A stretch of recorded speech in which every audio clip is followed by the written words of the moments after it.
So this is an interview with a difference. On the basis that a picture's worth 1,000 words, what I did was ask Bill and Melinda to dig out from their archive some images that would help explain some of what they've done and do a few things that way. So we're going to start here. Melinda, when and where was this, and who is that handsome man next to you? With those big glasses, huh? This is in Africa, our very first trip, the first time either of us had ever been to Africa in the fall of 1993. We were already engaged to be married. We married a few months later. And this is the trip where we really went to see the animals and to see the savannah. It was incredible. Bill had never taken that much time off from work. But what really touched us actually were the people. And the extreme poverty. We started asking ourselves questions. Does it have to be like this? And at the end of the trip, we went out to Zanzibar and took some time to walk on the beach, which is something we'd done a lot while we were dating. And we'd already been talking about during that time that the wealth that had come from Microsoft would be given back to society. But it was really on that beach walk that we started to talk about, well, what might we do and how might we go about it? So given that this vacation led to the creation of the world's biggest private foundation. It's pretty expensive as vacations go. I guess so. We enjoyed it. Which of you was the key instigator here? Or was it symmetrical? Well, I think we were excited that there'd be a phase of our life where we'd get to work together and figure out how to give this money back. At this stage, we were talking about the poorest and what could you have a big impact on them? Were there things that weren't being done? There was a lot we didn't know. Our naivete is pretty incredible when we look back on it. But we had a certain enthusiasm that would be the phase, the post-Microsoft phase would be our philanthropic mentorship. Yeah, which Bill always thought was going to come after he was 60. So he hasn't quite hit 60 yet. So some things change along the way.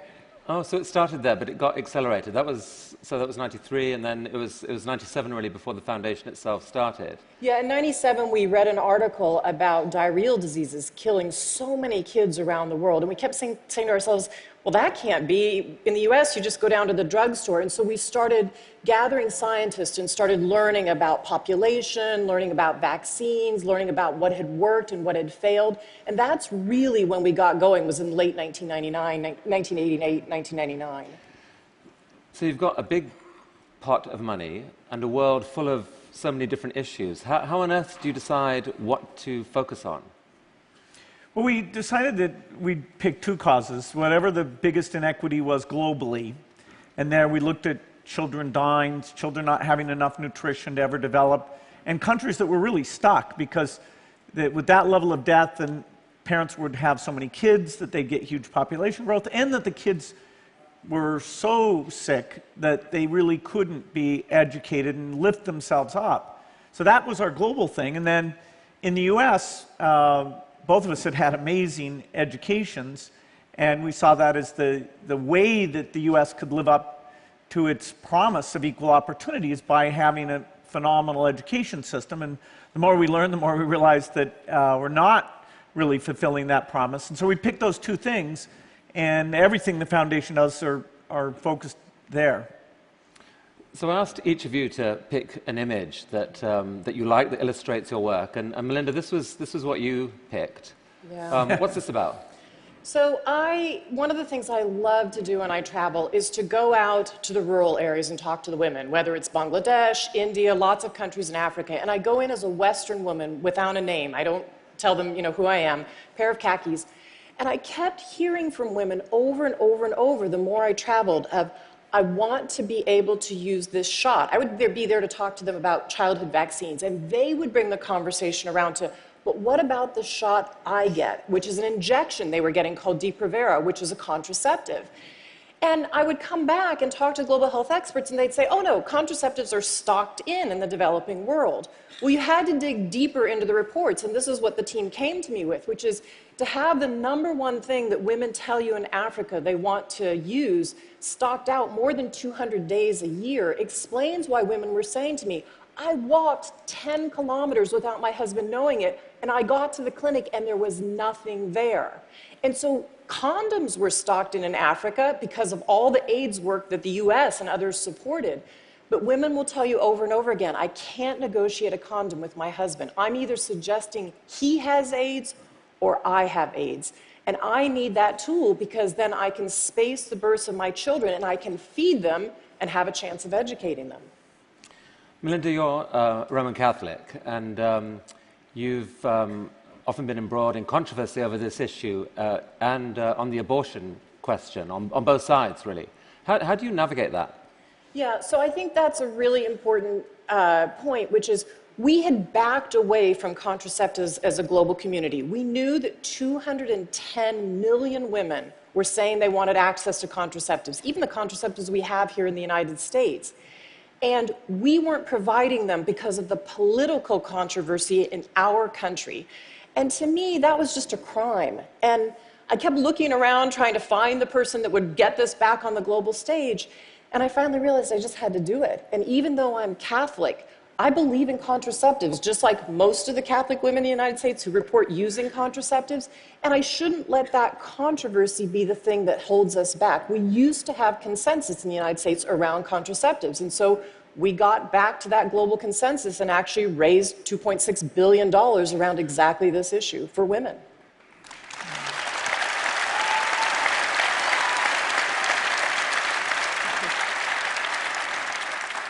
Bill, this is your graph. What's this about? Yeah, well, my graph has numbers on it. I really like this graph.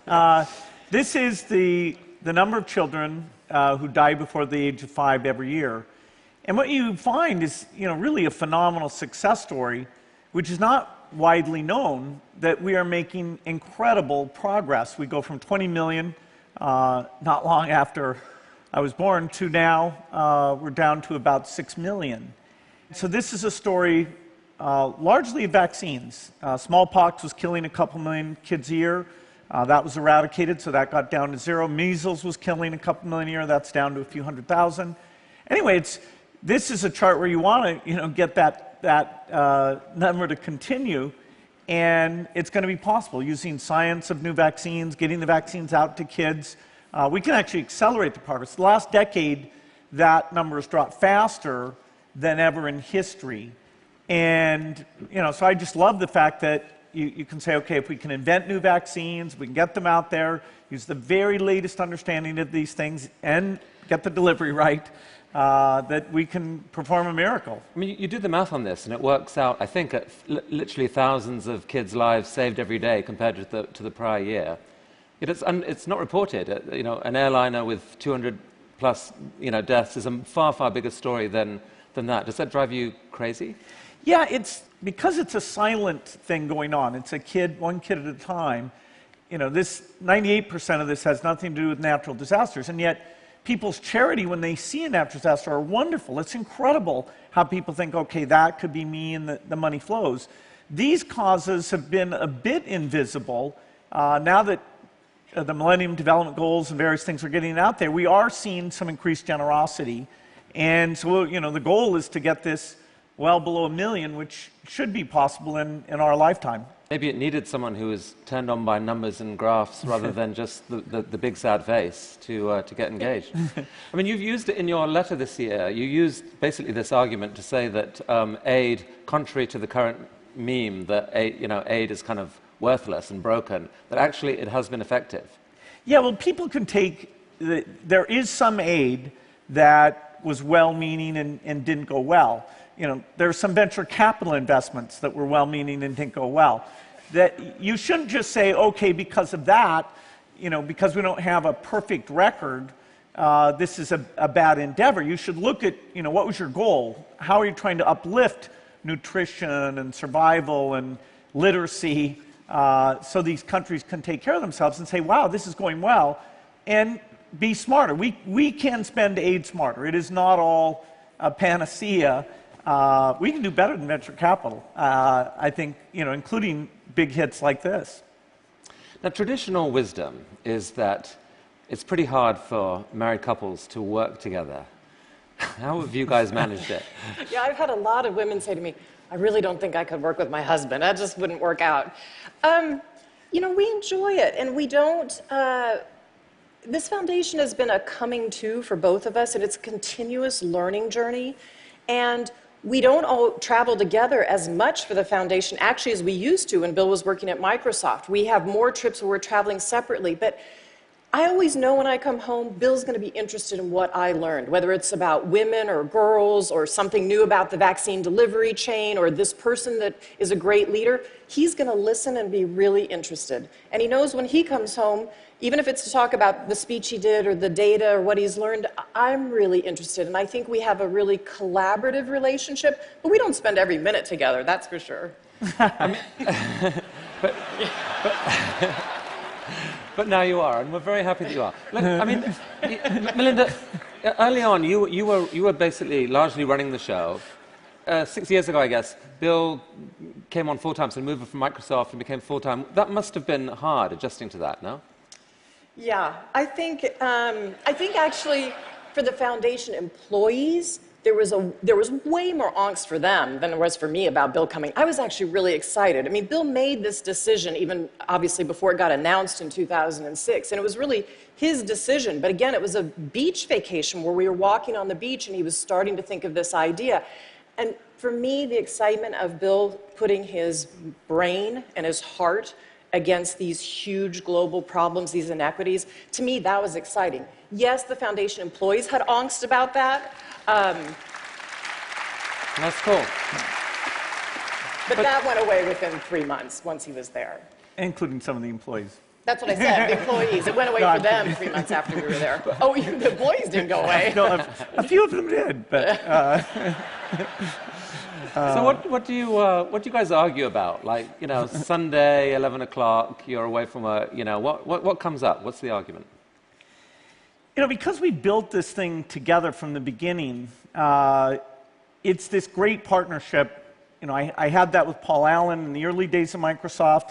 I had it with Steve Ballmer as Microsoft got bigger, and now Melinda, in an even stronger, equal way, is the partner. So we talk a lot about which things should we give more to, which groups are working well. You know, she's got a lot of insight. She'll sit down with the employees a lot. We'll take the different trips she described. So there's a lot of collaboration. I can't think of anything where one of us had a super strong opinion about, about one thing or another. How about you, Melinda, though? Can you? You never know.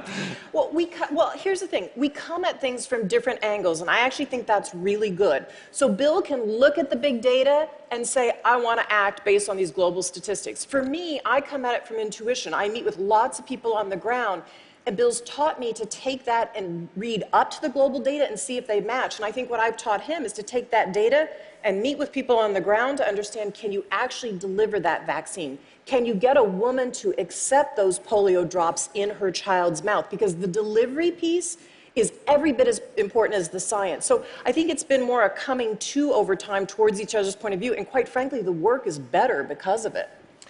So, I mean, in vaccines and polio and so forth, you've had some amazing successes. What about failure, though? Can you talk about a failure and maybe what you've learned from it? Yeah, fortunately, we can afford a few failures because we've certainly had them. We do a lot of, drug work or vaccine work that you're going to have different failures. Like we put out one that got a lot of publicity was asking for a better condom. Well, we got hundreds of ideas. Maybe a few of those will work out.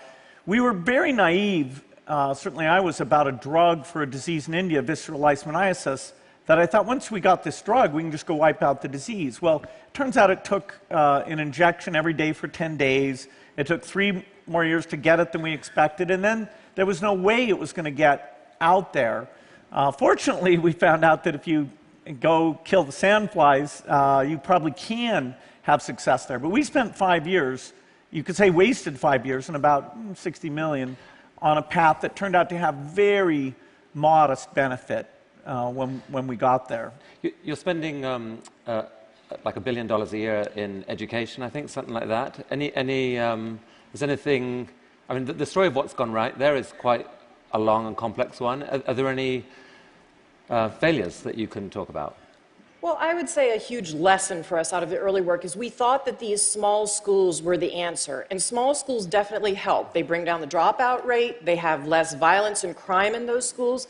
But the thing that we learned from that work and what turned out to be the fundamental key is a great teacher in front of the classroom. If you don't have an effective teacher in the front of the classroom, I don't care how big or small the building is, you're not going to change the trajectory of whether that student will be ready for college.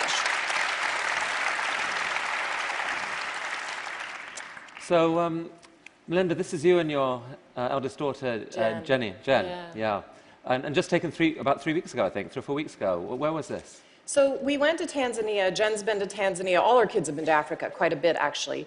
And we did something very different, which is we decided to go spend 2 nights and 3 days with a family. Anna and Sonari are the parents. They invited us to come and stay in their boma. Actually, the goats had been there, I think, living in that particular little hut on their little compound before we got there. And we stayed with their family, and we really, really learned what life is like in rural Tanzania. And the difference between just going and visiting for half a day or 3/4 of a day versus staying overnight was profound. And so let me just give you one explanation of that. They had 6 children, and as I talked to Anna in the kitchen, we cooked for about 5 hours in the cooking hut that day. And as I talked to her, she had absolutely planned and spaced with her husband the births of their children. It was a very loving relationship. This was a Maasai warrior and his wife, but they had decided to get married. They clearly had respect and love in the relationship. Their children, their 6 children, the 2 in the middle were twins, 13, a boy and a girl named Grace. And when we go out to chop wood and do all the things that Grace and her mother would do, Grace was not a child, she was an adolescent, but she wasn't an adult. She was very, very shy. So she kept wanting to talk to me and Jen. We kept trying to engage her, but she was shy. And at night, though, when all the lights went out in rural Tanzania, and there was no moon that night, the first night, and no stars, and Jen came out of our hut with her REI little headlamp on, Grace went immediately and got the translator, came straight up to my Jen and said, "When you go home, can I have your headlamp so I can study at night?" Oh, wow. And her dad had told me how afraid he was that unlike the son who'd passed his secondary exams, because of her chores, she'd not done so well and wasn't in the government school yet. He said, "I don't know how I'm going to pay for her education. I can't pay for private school, and she may end up on this farm like my wife." So they know the difference that an education can make in a huge, profound way. I mean, this is another pic of your other 2 kids, Rory and Phoebe, along with Paul Farmer. I mean, bringing up 3 children when you're the world's richest family seems like a social experiment without much prior art. How have you managed it? What's been your approach? Well, I'd say overall, the kids get a great education, but you've got to make sure they have a sense of their own ability and what they're going to go and do. Our philosophy has been, to be very clear with them, most of the money's going to the foundation and, help them find something they're excited about. We want to strike a balance where they have the freedom to do anything, but not sort of a lot of money showered on them so that they could go out and do nothing. And so far, they're fairly diligent, excited to pick their own direction. I mean, you've obviously you've guarded their privacy carefully for obvious reasons. I'm curious why you've given me permission to show this picture now here at TED. Well, it's interesting. As they get older, they so know that our family belief is about responsibility, that we are in an unbelievable situation just to live in the United States and have a great education. And we have a responsibility to give back to the world. And so as they get older, and we are teaching them, they have been so many countries around the world, they're saying, we do want people to know that we believe in what you're doing, Mom and Dad, and it is okay to show us more. So we have their permission to show this picture, and I think Paul Farmer is probably going to put it eventually in some of his work, but they really care deeply about the mission of the foundation, too. I mean, you've easily got enough money, despite your vast contributions to the foundation, to make them all billionaires. Is that your plan for them? Nope. No, they won't have anything like that. They need to have a sense that their own work is meaningful and important. And we read an article actually before we got married, where Warren Buffett talked about that, and we're quite convinced that it wasn't a favor either to society or to the kids. Well, speaking of Warren Buffett, something really amazing happened in 2006 when somehow your only real rival for richest person in America suddenly turned around and agreed to give 80% of his fortune to your foundation. How on earth did that happen? I guess there's a long version and a short version of that. We've got time for the short version. All right. Well, Warren was a close friend, and he was going to have his wife, Susie, give it all away. Tragically, she passed away before he did.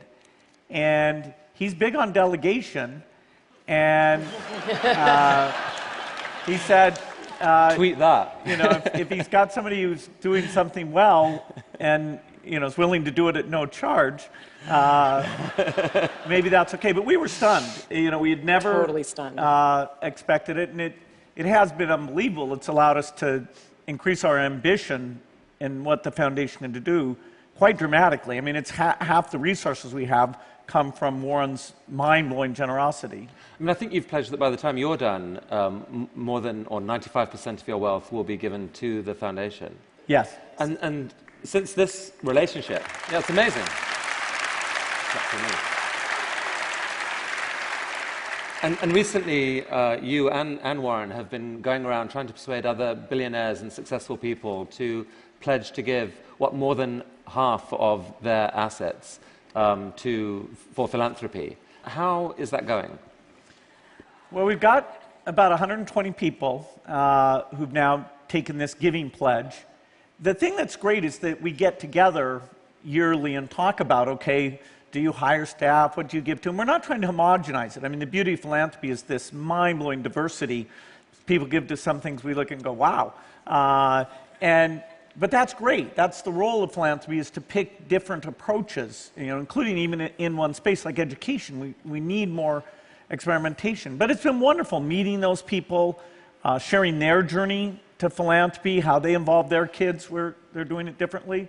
And it's been way more successful than we expected. Now it looks like it'll just keep growing in size in the years ahead. And I think sorry, go. Having people see that other people are making change with philanthropy. I mean, these are people who have created their own businesses, put their own ingenuity behind incredible ideas. If they put their ideas and their brain behind philanthropy, they can change the world. And they start to see others doing it and saying, wow, I want to do that with my own money. And to me, that's the piece that's incredible. It seems to me it's really hard for some people to figure out even how to remotely spend that much money on something else. I mean, there are probably some billionaires in the room and certainly some successful people. I'm curious, can you make the pitch? What's the pitch? Well, it's the most fulfilling thing we've ever done. And, you know, you can't take it with you. And if it's not good for your kids, you know, then let's get together and brainstorm about, you know, what can be done. The world is a far better place because of the philanthropists of the past.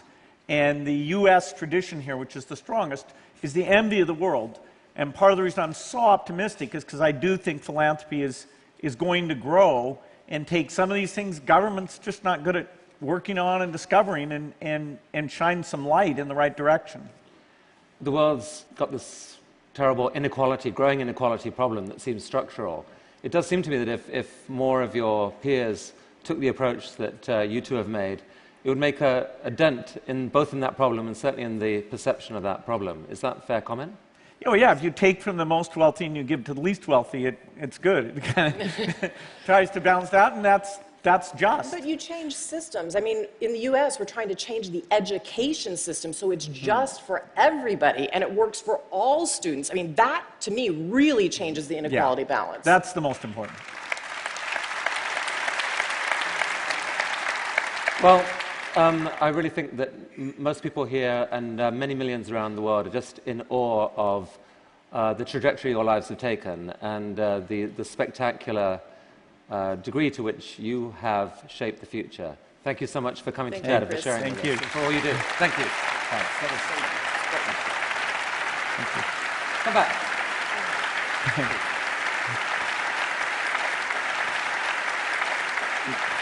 Thank you. Thank you very much. All right. Good job.